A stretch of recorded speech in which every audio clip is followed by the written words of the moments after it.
Bonsoir à toutes et à tous, chers investisseurs CLF. Donc pour ce point de marché du week-end du 10 décembre 2021, donc ce point de marché qui s'intitulera Omicron, un coup pour rien.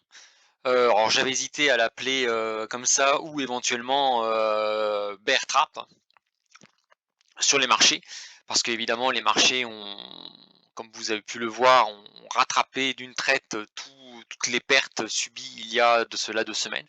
Et justement, l'objet de cette vidéo, c'est de vous brosser un petit peu un contexte de ce qui s'est passé et des points à surveiller. Alors, je rappelle les différents disclaimers. Voilà que beaucoup de personnes qui ne sont pas professionnelles et qui essayent de jouer un peu seules sur les marchés perdent de l'argent, entre 74 et 89%. Des personnes qui ne connaissent pas trop les marchés, qui traitent par eux-mêmes, perdent de l'argent, voire même perdent beaucoup d'argent. Et donc je ne peux que vous recommander de faire vous-même une analyse sérieuse et approfondie. Et si vous ne maîtrisez pas, rapprochez-vous d'un conseiller en gestion de patrimoine qui pourra vous aider. Et enfin, je mets un lien toujours vers, vers cette vidéo où je renseigne les principales erreurs que j'ai pu faire durant ces 20 dernières années.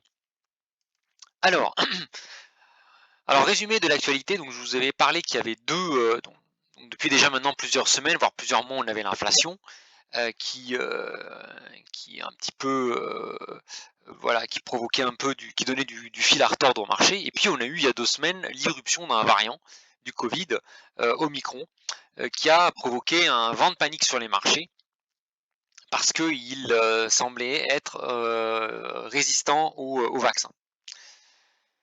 Alors a priori, les premières analyses médicales laissent entrevoir qu'Omicron ne provoquerait pas de symptômes graves et on pourrait se retrouver avec un variant du Covid hyper contagieux, certes, mais bénin.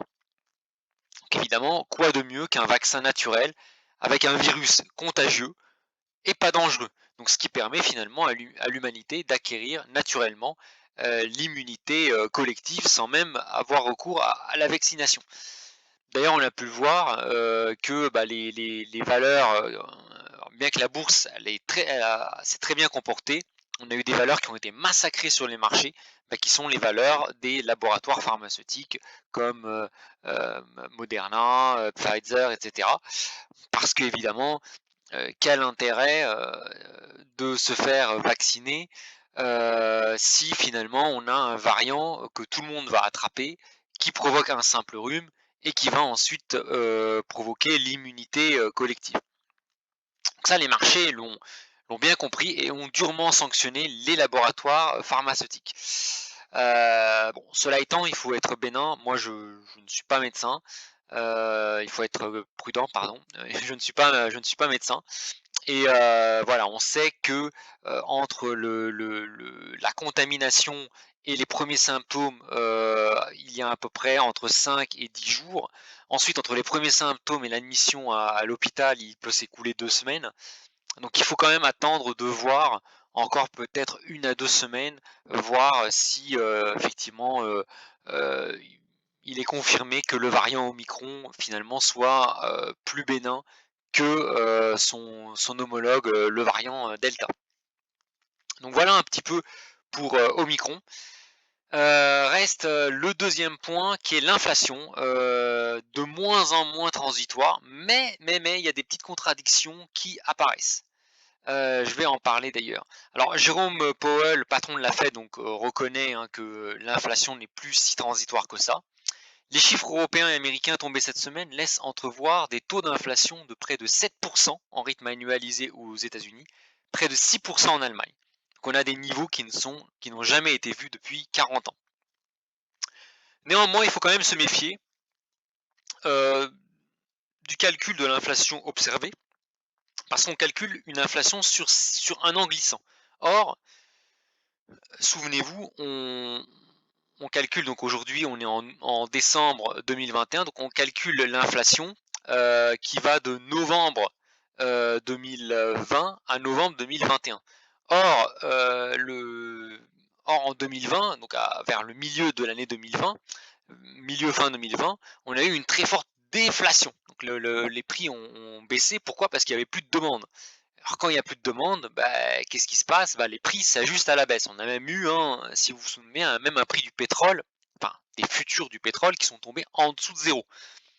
Donc forcément, comme aujourd'hui, 1 an après le point bas d'inflation, on calcule une inflation en pourcentage, une croissance des prix en pourcentage, beh, forcément quand on calcule une croissance des prix en pourcentage en partant d'un point très bas, on peut avoir des chiffres très, très élevés.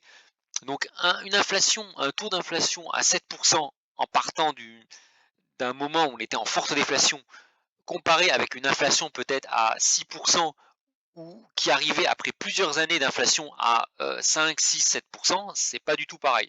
Donc ça, voilà, il faut quand même faire attention aux effets de base par rapport à l'inflation, même si ça reste quand même un problème, voilà, un problème qui pourrait devenir structurel, hein.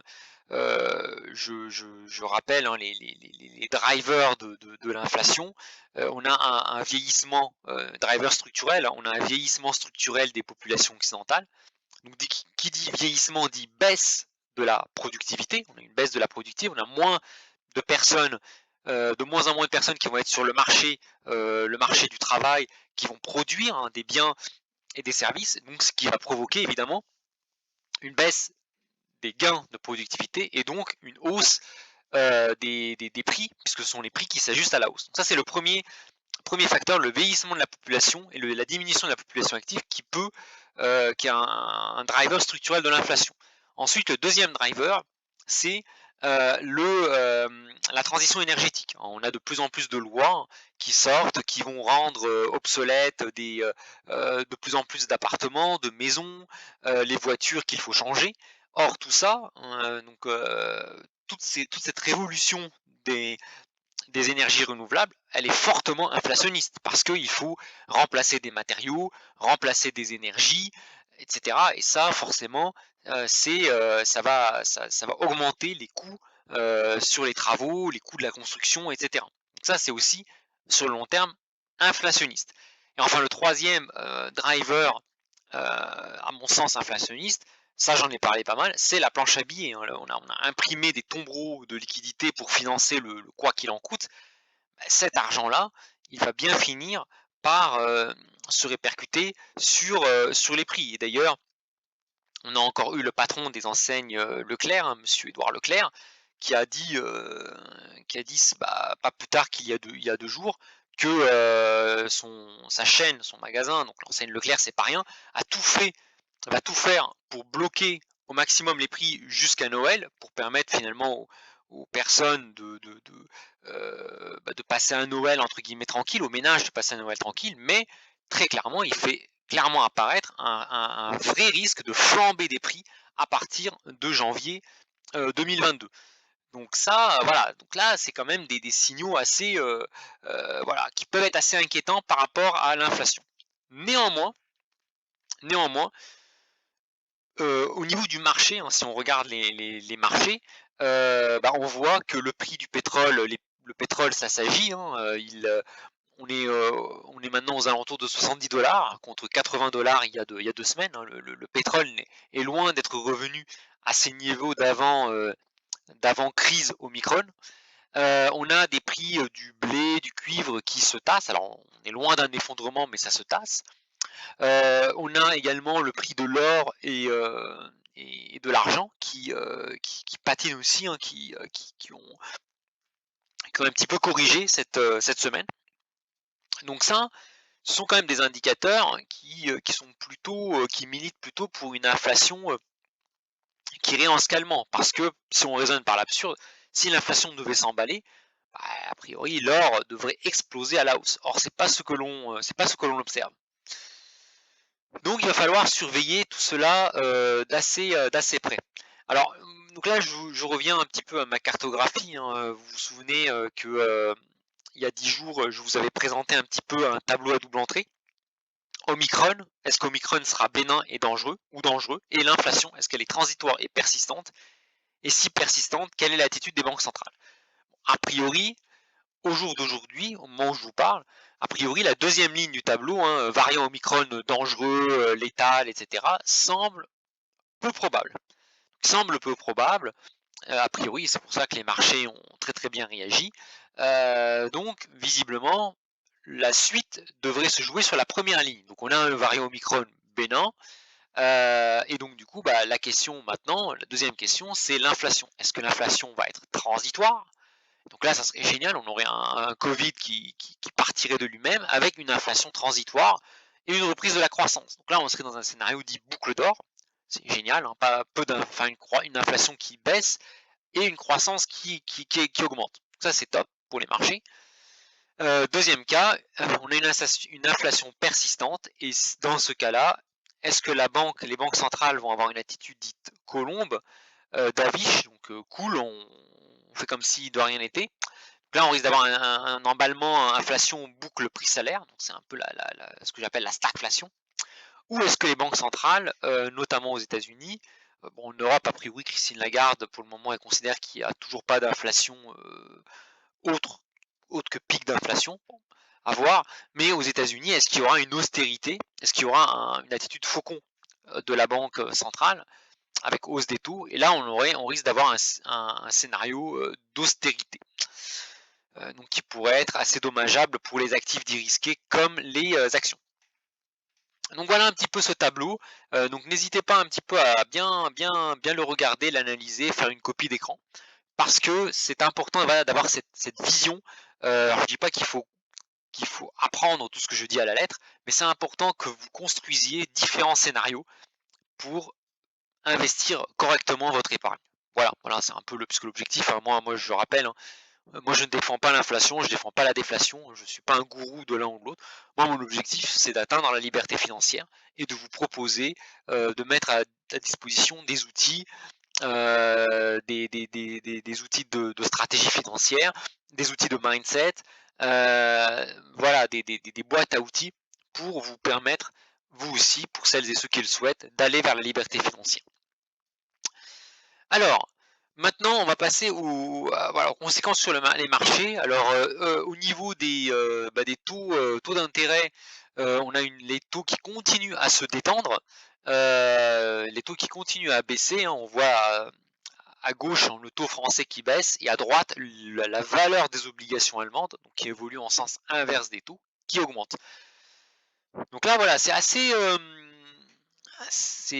signal qui est un peu contrariant parce que on a Omicron, donc le virus Omicron qui semble finalement bénin, donc on a un regain d'appétit pour le risque.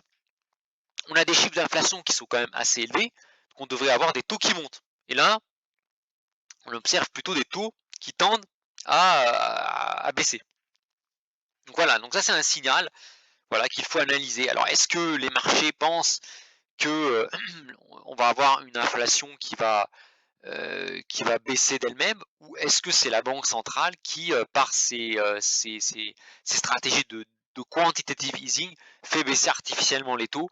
Ça, c'est voilà, je suis pas dans le secret des dieux, c'est pas évident pour moi de vous le dire, mais voilà, gardez en tête des chiffres d'inflation qui tombent, qui sont assez élevés, du jamais vu depuis 40 ans, mais de l'autre, hein, des marchés obligataires euh, qui, euh, qui ne réagissent pas outre mesure.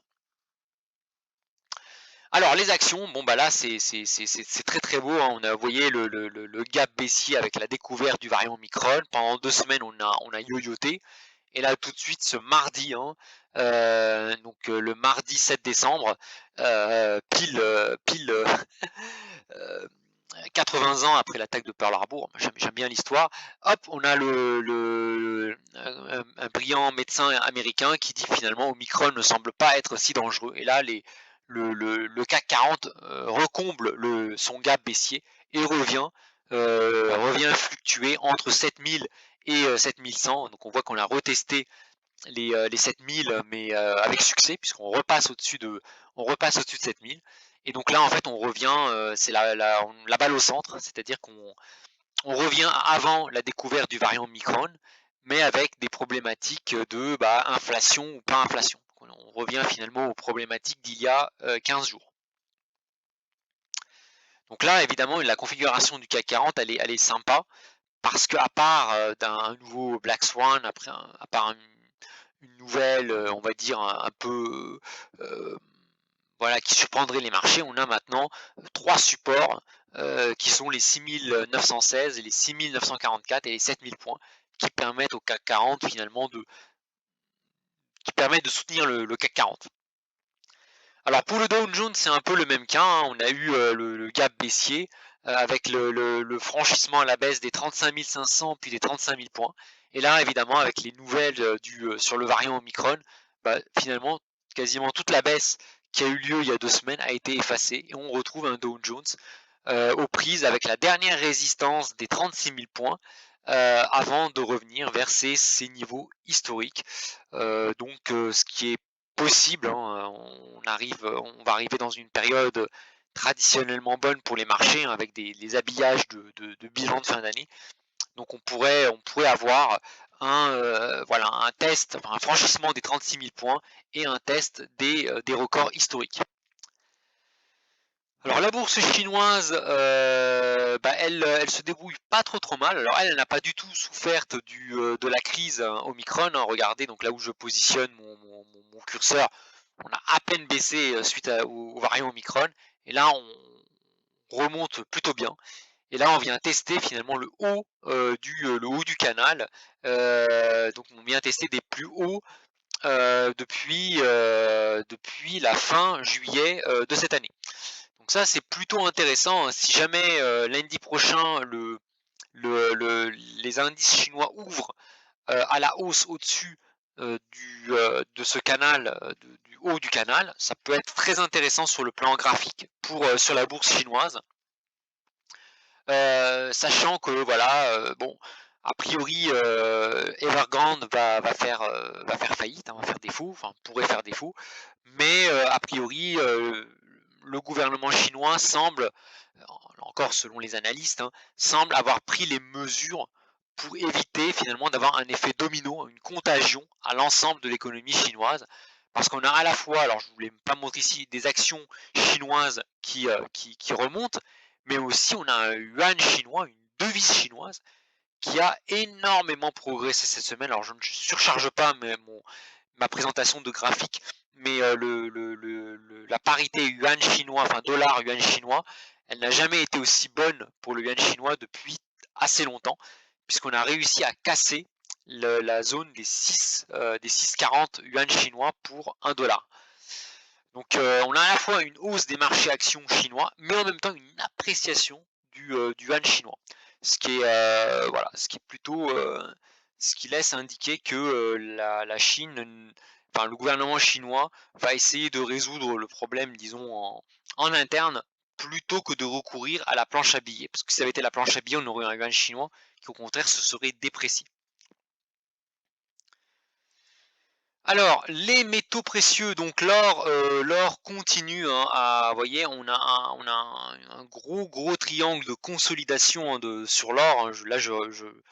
Je radote, hein, excusez-moi par rapport à la semaine dernière, hein. Il ne s'est rien passé sur l'or cette semaine. On continue à yoyoter entre 1770 et 1800, enfin 1790 dollars l'once.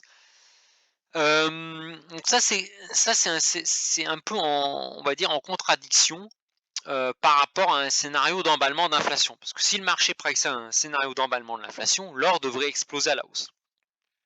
Néanmoins, il ne faut pas oublier que ces marchés, l'or comme l'argent, sont manipulés aussi, hein, par les banques centrales et aussi par le gouvernement chinois qui veut créer un yuan chinois indexé sur l'or, en partie sur l'or, pour avoir une devise vraiment forte sur le plan mondial.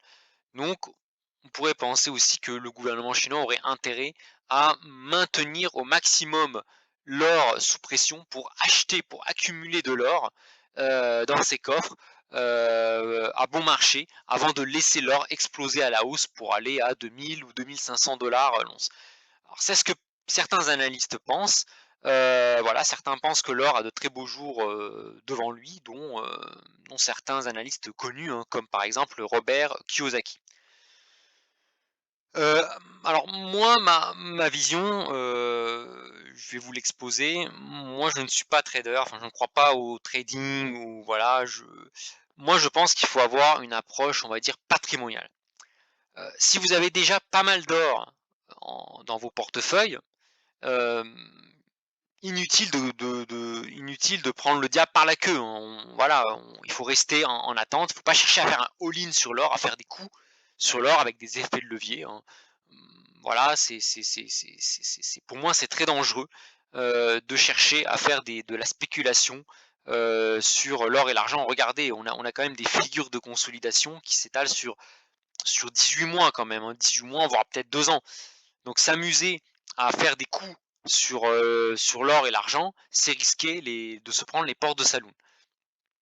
Par contre, si vous avez une optique de gestion de patrimoine, de construction d'un portefeuille, d'une stratégie patrimoniale de long terme, et qu'en plus vous avez quasiment pas, enfin vous avez très très peu d'or en portefeuille, alors ça peut être de l'or physique, enfin, des pièces d'or, ça peut être très bien des minières aurifères que l'on peut avoir dans les assurances vie, ou éventuellement des CFD sur l'or sur les plateformes de trading. Donc, si vous avez quasiment rien en portefeuille là-dessus, on a des niveaux qui peuvent être intéressants pour faire voilà, soit du dollar cost averaging, soit des versements programmés sur des choses indexées à l'or.